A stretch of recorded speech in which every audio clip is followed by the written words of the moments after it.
Assalamualaikum warahmatullahi wabarakatuh. Kami dari kelompok 4 akan membawakan tema yang berjudul Menjaga Martabat Manusia dengan Menjauhi Pergaulan Bebas dan Zina. Nama kelompok kami yang pertama yaitu ada Umi Thoyibah, yang kedua Vina Duratun Nafisah, dan yang ketiga Aniela Kalista Diadema. Baik, mulai dari penjelasan pertama akan dibacakan oleh Aniela Kalista. Saya akan menjelaskan tentang memahami makna larangan pergaulan bebas dan zina. Pergaulan bebas yang dimaksud pada bagian ini adalah pergaulan yang tidak dibatasi oleh aturan agama maupun sila. Salah satu dampak negatif dari pergaulan bebas adalah perilaku yang sangat dilarang oleh agama Islam, yaitu zina. Selanjutnya saya akan menjelaskan tentang pengertian zina. Kata zina berasal dari kata zana yazni yang artinya hubungan layaknya suami istri antara perempuan dengan laki-laki yang sudah mukallaf atau balik tanpa ikatan pernikahan yang sah menurut syariat Islam. Sedangkan terkait dengan hukum zina sendiri, semua ulama sepakat bahwa zina hukumnya haram, bahkan dianggap sebagai puncak keharaman. Ini sesuai dengan firman Allah dalam Al-Quran surat Al-Isra ayat 32. Menurut pandangan hukum Islam, perbuatan zina merupakan dosa besar yang dikategorikan sebagai perbuatan yang keji, hina, dan buruk. Penjelasan selanjutnya yaitu kategori zina dibagi menjadi dua. Yang pertama zina muhsan, yaitu pezina sudah balik, berakal, merdeka, dan sudah pernah menikah. Yang kedua zina ghairu muhsan, yaitu pezina masih lajang dan belum pernah menikah.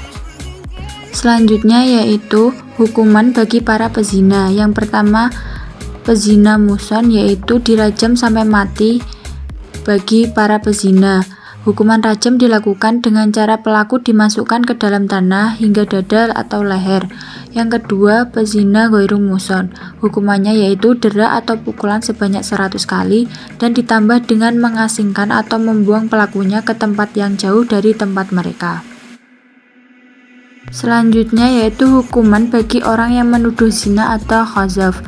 Ada beberapa syarat. Yang pertama, hukuman dapat dibatalkan bila masih terdapat keraguan terhadap peristiwa atau perbuatan zina. Yang kedua, untuk meyakinkan perihal terjadinya zina, syaratnya harus ada 4 orang saksi laki-laki yang adil. Yang ketiga, kesaksian 4 orang laki-laki yang adil itu harus memerlukan syarat, yaitu laki-laki tersebut harus melihat persis kejadiannya. Dan yang terakhir, andaikan dari keempat orang saksi menyatakan kesaksian yang berbeda, maka terhadap mereka semuanya dijatuhi hukuman menuduh zina. Selanjutnya, dampak negatif dari berzina ada 5. Yang pertama, mendapat laknat dari Allah.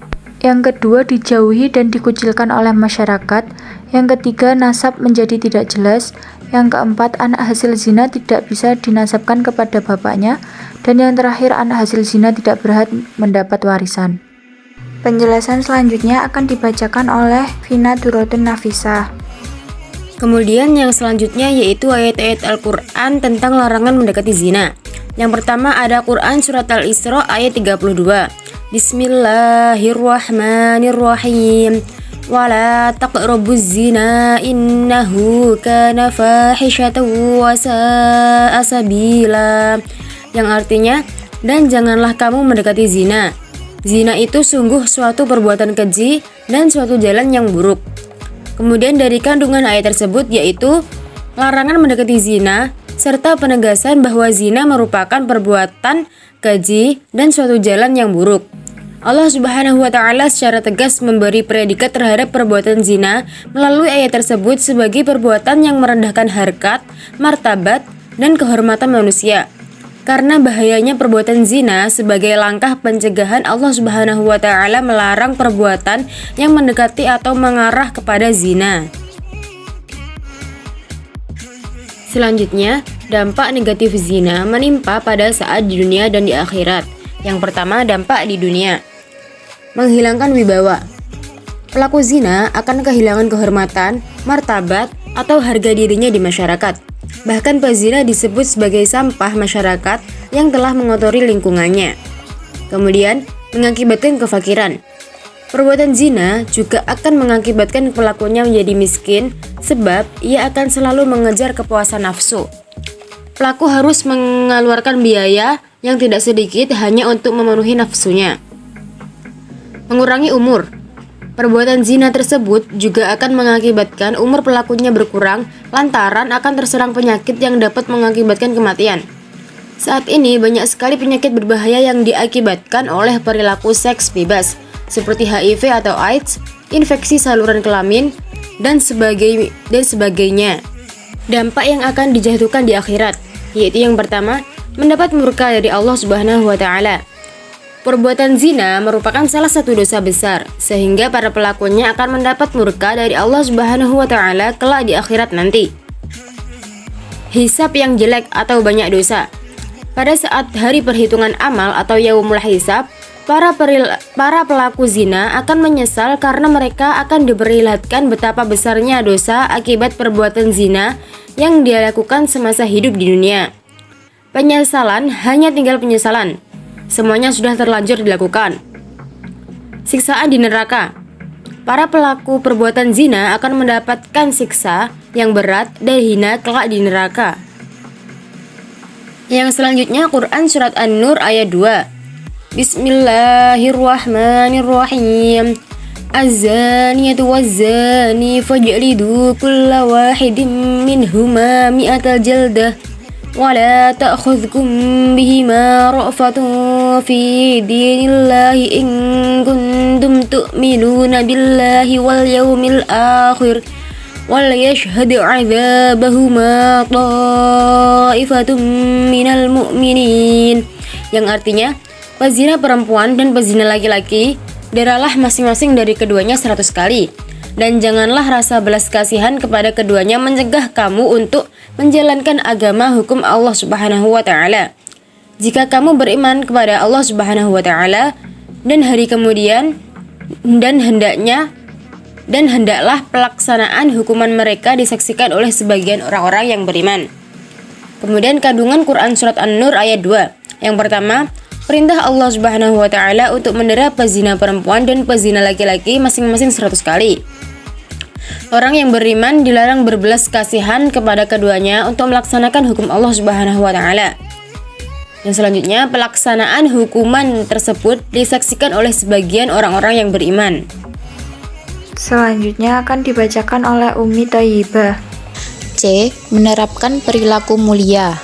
Kewajiban menutup aurat dengan berbusana sesuai dengan syariat Islam merupakan salah satu akhlak yang sangat penting dalam Islam. Penerapan perilaku tersebut dalam pergaulan sehari-hari diantaranya dapat dilakukan dengan cara 1. Menjaga pergaulan yang sehat. Apa batasan pergaulan itu?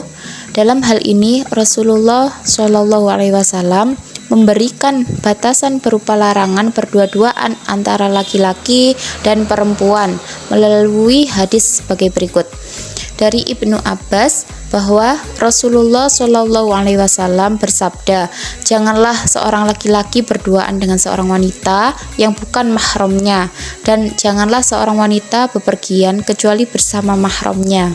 Hadis riwayat Bukhari dan Muslim. Yang kedua, menjaga aurat. Aurat merupakan bagian dari tubuh yang harus dilindungi dan ditutupi agar terjaga dari pandangan lawan jenis. Aurat perempuan adalah seluruh bagian tubuh kecuali wajah dan kedua telapak tangan. Aurat laki-laki adalah bagian tubuh antara pusar sampai dengan lutut. Agar aurat perempuan tertutup, maka diwajibkan untuk menggunakan jilbab dan pakaian yang dapat menutupi seluruh tubuhnya, termasuk menutupi bagian dada. Kain kerudung dan pakaian itu pun merupakan kain yang disyariatkan. Misal, kainnya tidak boleh tipis, tidak boleh sempit, atau tidak boleh ketat, dan dapat menyamarkan lekuk tubuh perempuan. Kemudian, firman Allah Subhanahu wa Ta'ala yang artinya, dan katakanlah kepada para perempuan yang beriman agar mereka menjaga pandangannya dan memelihara kemaluannya, dan janganlah menampakkan perhiasannya atau auratnya kecuali yang biasa terlihat, dan hendaklah mereka menutupkan kain kudung ke dadanya. Quran Surat An-Nur Surat 24 ayat 31. Kemudian yang ketiga, menjaga pandangan. laki-laki terhadap perempuan atau sebaliknya termasuk celah bagi setan melancarkan strategi untuk menggodanya. Untuk menjaga agar pandangan pertama tidak disertai tujuan lain tersebut, cepatlah kendalikan diri kita. Salah satunya dengan cara menundukkan pandangan sebelum iblis memasuki atau mempengaruhi pikiran dan hati kita. Segera memohon pertolongan kepada Allah Subhanahu wa ta'ala agar kita tidak mengulangi pandangan yang mengandung unsur nakal itu. Yang keempat, menjaga kehormatan. Organ paling pribadi manusia sering disebut atau diperhalus dengan kata kehormatan. Jika direnungkan secara mendalam, sebutan ini sungguh sangat arif dan tepat. Benteng paling akhir dari harga diri dan kehormatan manusia, baik laki-laki maupun perempuan, ada pada organ tubuh yang paling pribadi tersebut. Terkadang organ vital manusia juga disebut dengan kemaluan. Hal ini juga relevan karena palang pintu rasa malu terakhir adalah pada bagian tubuh tersebut. Orang dewasa yang normal, baik laki-laki maupun perempuan, tentu sangat malu jika organ vitalnya itu terlihat oleh pihak lain yang tidak mempunyai hak untuk memandangnya. Yang kelima, meningkatkan aktivitas dan rajin berpuasa. Bagi para pemuda dan para remaja yang belum menikah, disarankan untuk memperbanyak aktivitas atau kegiatan yang positif. Hal ini dapat membuat mengalihkan perhatian dan pikiran mesum. Ikutlah kegiatan olahraga, ekstrakurikuler, kursus, bimbingan belajar, pekerjaan tambahan, dan lain-lain. Menyibukkan diri dengan berbagai aktivitas dapat menyebabkan perhatian kita selalu ke arah yang positif. Cara lain yang dapat ditempuh untuk menahan nafsu bagi para pemuda dan para remaja yang belum menikah adalah dengan berpuasa sunnah. Islam itu indah dan sehat. Dengan taat beribadah dan rajin puasa, otomatis pikiran dan hati menjadi bersih dan jernih. Baik, sekian presentasi dari kelompok kami. Wassalamualaikum warahmatullahi wabarakatuh.